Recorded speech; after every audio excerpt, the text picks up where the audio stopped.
जय हिंद साथियों, स्वागत है आपका self study classes with Sumit Jain YouTube channel और दोस्तों ऐप में। दोस्तों बहुत सारे स्टूडेंट को ऐप डाउनलोड नहीं करते बन रहा है या फिर कर भी लिया है तो कोर्स भी नहीं देख पा रहे हैं। तो मैं आज उनको बता दूं कि ये जो सेल्फ स्टडी क्लासेस इस प्रकार से जब आप प्ले स्टोर से करते हैं तो ये आपका वेल जो है आइकन उसमें लगा हुआ है ना। तो इस प्रकार से सेल्फ स्टडी क्लासेस आपको सर्च करना है और ऐसे आइकन में आपको ऐप मिलने वाला है। ठीक है, तो दोस्तों हम देखें कि प्ले स्टोर में आपको इस प्रकार से दिखेगा ये सेल्फ स्टडी क्लासेस। ठीक है, ये प्ले स्टोर में आपको सेल्फ स्टडी क्लासेस का ऐप दिखने वाला है। ठीक है, ये इमेज उसमें डली है, ये आइकन, ये लोगो उसमें डला है। ठीक है, अब दोस्तों इसको इंस्टॉल करना है, यहां से आप इंस्टॉल करेंगे। ठीक है, अब इंस्टॉल करेंगे तो वहां पर आपको नंबर मांगेगा, जीमेल नंबर मांगेगा, तो आपको ओटीपी आएगा, तो आप रजिस्टर करके आगे बढ़ेंगे। दोस्तों आज हम हिंदी साहित्य में पढ़ने वाले छायावाद की टॉप 20 रचनाएं। जी हाँ दोस्तों, आपको पता है कि 1918 से 1936 तक का जो काल माना जाता है वो छायावाद का काल माना जाता है और छायावाद के प्रवर्तक जयशंकर प्रसाद माने जाते हैं, जो कि ईलाचंद्र जोशी ने इन्हें माना है, जबकि रामचंद्र शुक्ल ने मुकुटधर पांडे को छायावाद का प्रवर्तक माना और सुमित्रा नंदन पंत को नंद दुलारी वाजपेयी ने छायावाद का प्रवर्तक माना। तो अलग अलग विद्वानों ने छायावाद का प्रवर्तक अलग अलग माना है। दोस्तों वही छायावाद के बारे में आज हम पढ़ने वाले हैं, वही छायावाद की रचनाओं के बारे में पढ़ने वाले। इसके पहले हमने आपको द्विवेदी योग है ना और भारतेंदु योग, रीतिकाल, भक्तिकाल आदि सभी रचनाएं याद करवा दी। दोस्तों अब आज आपकी बारी है कि दोस्तों आपको व्हाट्सएप ग्रुप से जुड़ना है। व्हाट्सएप ग्रुप से जुड़ने के लिए 9098609291 ये आप व्हाट्सएप ग्रुप में जुड़ सकते हैं दोस्तों, और आप ज्वाइन मेंबर चैनल के बन सकते हैं। ठीक है,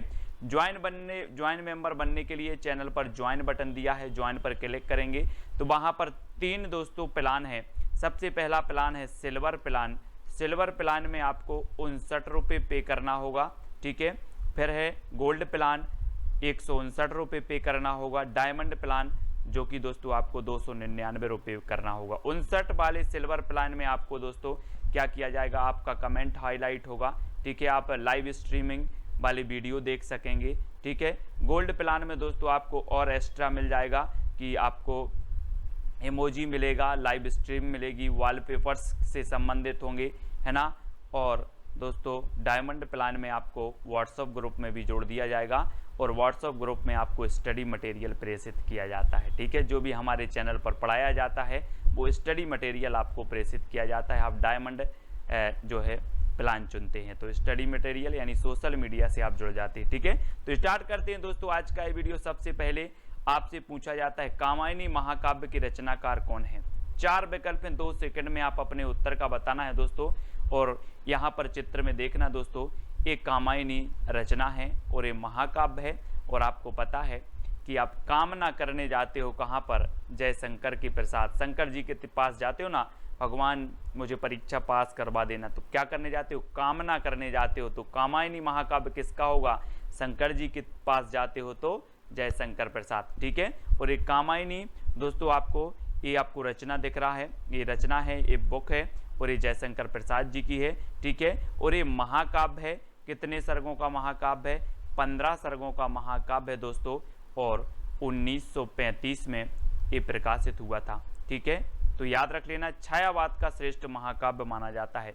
लोकायतन महाकाव्य के रचनाकार कौन है दोस्तों। 4 विकल्प हैं दोस्तों, महाकाव्य, लोकायतन और कामायनी, ये दोनों ही छायावाद के महाकाव्य हैं और आपको बताना है 2 सेकंड में। और इसकी जो ट्रैक है दोस्तों, लोक में सुमित्रा आए हैं, लोक में सुमित्रा आए हैं, तो लोक में तो लोकायतन और सुमित्रा आए हैं तो सुमित्रा नंदन पंत।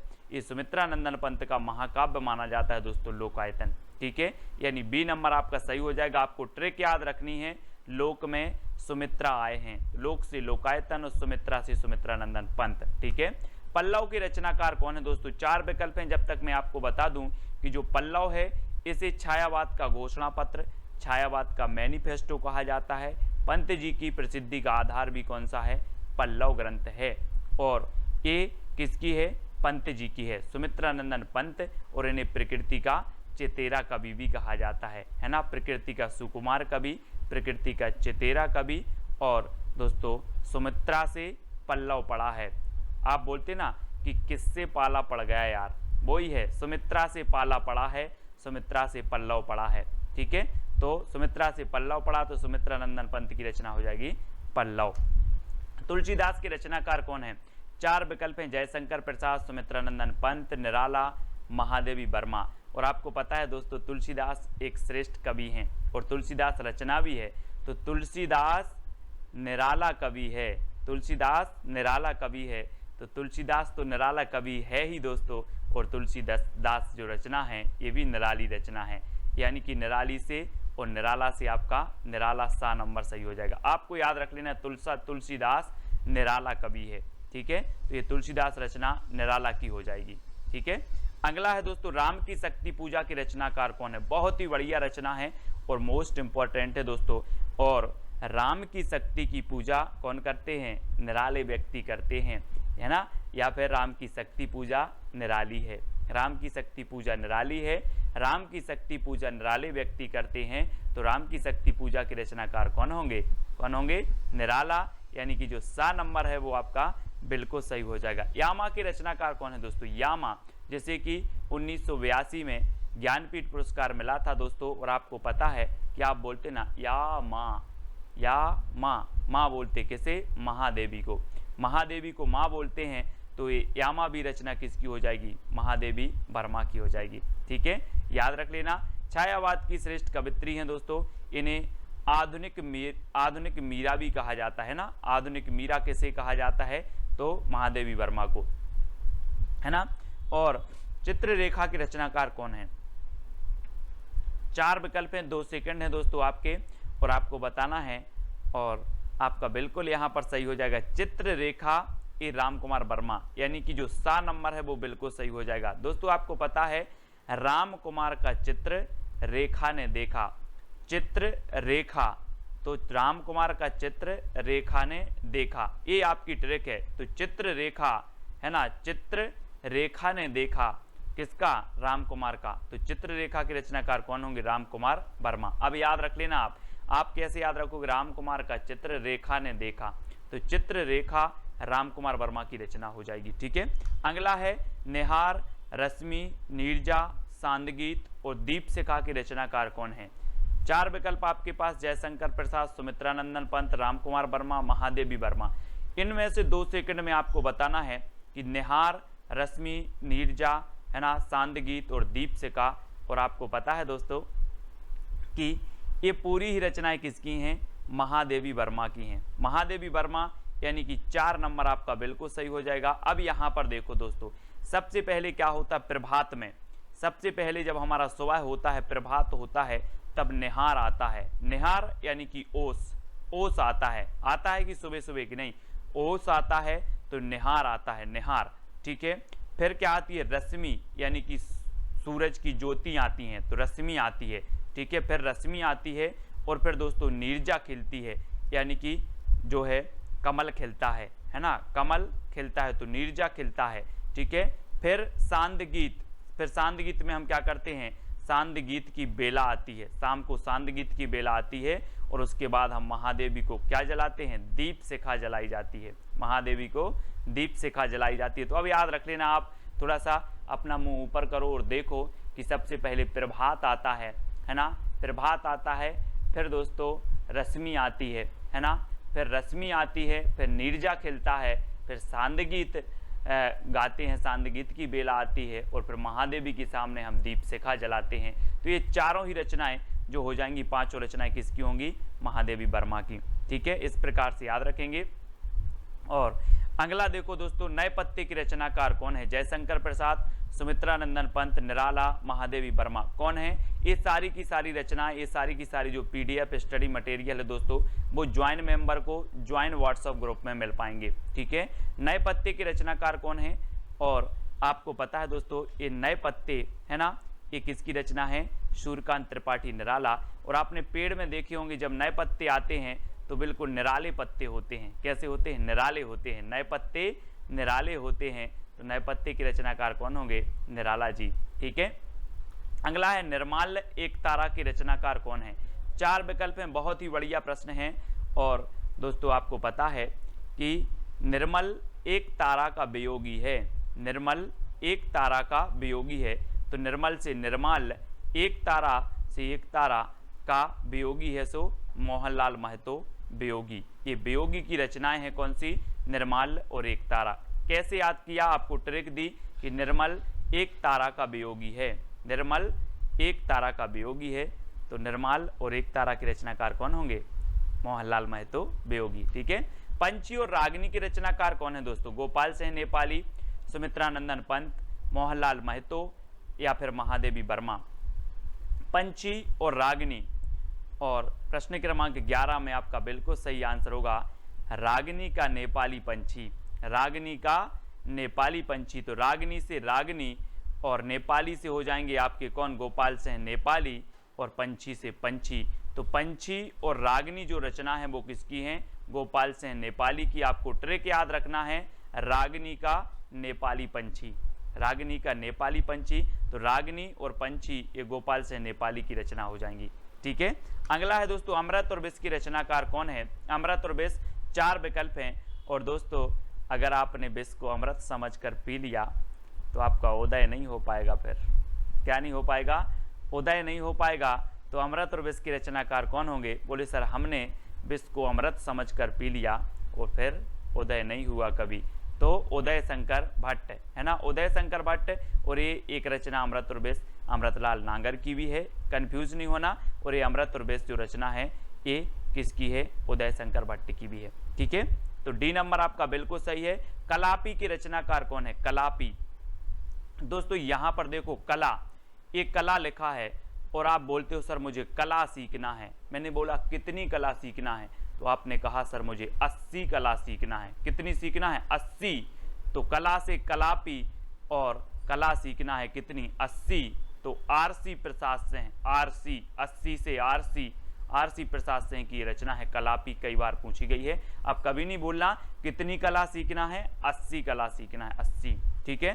अगला है अंतर्ध्वनि की रचनाकार कौन है दोस्तों? अंतर्ध्वनि, अंतर की ध्वनि मतलब अंदर की ध्वनि को जानो, अंतर की ध्वनि को जानना है। तो जानना है तो जनार्दन झा, जनार्दन है ना। अंतर्ध्वनि को क्या करना है? जानना है, जनार्दन, जनार्दन झा द्वैज की रचना हो जाएगी बी नंबर। अंतर्ध्वनि के रचनाकार कौन है आपसे पूछा जाएगा तो आप बोलोगे सर अंतर की ध्वनि को जानना है तो जनार्दन झा। ठीक है। अगला है मानसी, राका और विसर्जन की रचनाकार कौन है? दोस्तों एक मानसी राम त्रिपाठी जी की भी है। ठीक है। और याद रख लेना है, और ये मानसी जो रचना है ये आपकी उदय शंकर भट्ट की भी है। ठीक है। ऐसे आप याद रखेंगे मानसी, राका और विसर्जन। मानसी रुको, उदय शंकर का विसर्जन मत करना। मानसी रुको, उदय शंकर का विसर्जन मत करना। तो मानसी से मानसी, रुको से राका और विसर्जन से विसर्जन। मानसी, राका और विसर्जन है ना। और अमृत और विष ये 4 रचनाएं इनकी हैं कौन की? उदय शंकर भट्ट की। मानसी रुको, उदय शंकर का विसर्जन मत करना।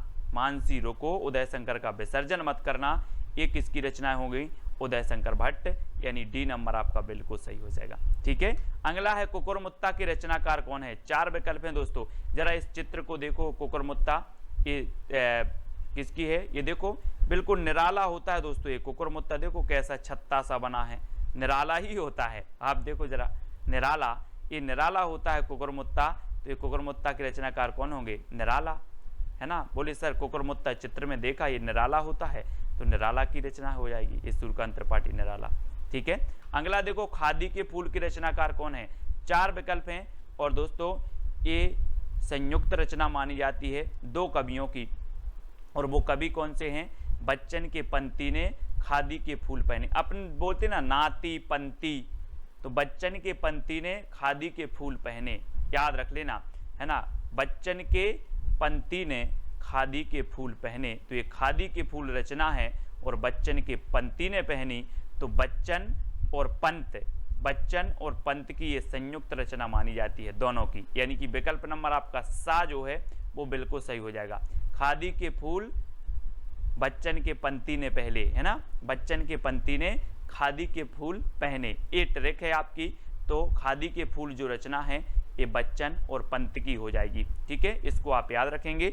अगला है करुणालय और आंसू की रचनाकार कौन है। दोस्तों आपको ट्रिक कौन सी अच्छी लगी है वो आप बता देना, और आप ज्वाइन व्हाट्सएप ग्रुप से ज्वाइन होना चाहते हैं, है ना, जुड़ना चाहते हैं, तो आपको चैनल के ज्वाइन मेंबर बनना पड़ेगा। ज्वाइन मेंबर का अलग से व्हाट्सएप ग्रुप है और जो है सब्सक्राइबर मेंबर का अलग से व्हाट्सएप ग्रुप है। ठीक है, तो ज्वाइन मेंबर को विशेष जो है यहाँ पर स्टडी मटेरियल प्रेषित किया जाता है दोस्तों, और सब्सक्राइब मेंबर को टेस्ट आदि बहुत सारी चीज़ें करवाई जाती हैं। तो आप ज्वाइन मेंबर बनना चाहते हैं तो चैनल के ज्वाइन बटन पर क्लिक करें और वहाँ से आप कुछ राशि पे करके जो है ज्वाइन मेंबर बन सकते हो। करुणालय और आंसू की रचनाकार कौन है। दोस्तों आपको पता है कि करुणालय आंसू, करुणा के आंसू हम पढ़ते ना, करुणा के आंसू शंकर जी के सामने करुण के आंसू, ऐसे लिख लो, शंकर जी के सामने करुण के आंसू बहाते हैं, करुणा के आंसू बहाते हैं, करुण से करुणा कर दो, करुणा के आंसू बहाते हैं, किसके सामने, शंकर जी के सामने। तो शंकर जी यानी कि जयशंकर प्रसाद। वैसे तो करुणालय और आंसू सभी को पता होगा, लेकिन याद रख ले कि जो है शंकर जी के सामने करुणा के आंसू बहाते हैं, करुणा के आंसू, तो करुणालय और आंसू। ठीक है, इस प्रकार से कामायनी इनकी हम रचना पढ़ चुके हैं। ठीक है, करुणालय भी है, आंसू भी है, झरना भी है, और वसी एक इनकी रचना भी है। ठीक है, तो इनको भी आपको याद रखेंगे। और यहाँ पर शंकर जी के सामने करुणा के आंसू बहाते हैं। लहर, झरना और उर्वशी की रचनाकार कौन है दोस्तों। 4 विकल्प हैं, 4 में से आपको बताना है, और यहाँ पर आपका जो बिल्कुल सही आंसर हो जाएगा वो क्या हो जाएगा, लहर। यहाँ पर देखो दोस्तों, ये शंकर जी बैठे हुए हैं, है ना, शंकर जी बैठे हैं और यहाँ से इनके जटों से लहर निकली। तो लहर निकली तो मानो ऐसा लग रहा था कि झरना निकला है, कोई झरना, है ना। और जब लोगों ने देखा तो लोगों के उर बसी, लोगों के उर मतलब हृदय, और हृदय में बसी। तो ऐसी लहर निकली कि झरना लग रहा था, और जब झरना लोगों ने देखा तो लोगों के उर बसी। तो कहाँ से, शंकर जी की जटाओं से। आप बोलते ना कि गंगा निकली है। तो लहर, झरना और उर्वशी के रचनाकार कौन होंगे, जयशंकर प्रसाद। ठीक है, शंकर जी का नाम आ रहा है तो यहाँ भी शंकर, जयशंकर प्रसाद। ठीक है, तो ये 7 नंबर आपका बिल्कुल सही हो जाएगा। अब दोस्तों आपकी चैलेंज प्रश्न की बारी है। आपको बताना है कला और बूढ़ा चांद की रचनाकार कौन है। कला और बूढ़ा चांद मैत्री शरण गुप्त, है ना, जगन्नाथ दास रत्नाकर, पंत या फिर जयशंकर प्रसाद, ये आपको बताना है। और साथ ही बताना है कि इसको साहित्य अकादमी पुरस्कार कब मिला है। ठीक है, मैत्री शरण गुप्त की एक रचना भी आपको लिखनी है, जगन्नाथ दास रत्नाकर की एक रचना भी लिखना है, पंत की एक रचना लिखना है, और जयशंकर प्रसाद की भी एक रचना लिखना है। और साथ ही कला और बूढ़ा चांद एक किसकी रचना है, इसे साहित्य अकादमी पुरस्कार कब मिला, ये सभी लोग कमेंट में लिखेंगे। मैं सभी के कमेंट देखता हूं। और सुबह रोज 9:30 बजे आपकी क्लास होती है दोस्तों। बहुत सारे स्टूडेंट को ऐप डाउनलोड नहीं करते बन रहा है, या फिर कर भी लिया है तो कोर्स भी नहीं देख पा रहे हैं। तो मैं आज उनको बता दूं कि ये जो सेल्फ स्टडी क्लासेस इस प्रकार से जब आप प्ले स्टोर से करते हैं तो ये आपका जो है आइकन उसमें लगा हुआ है ना।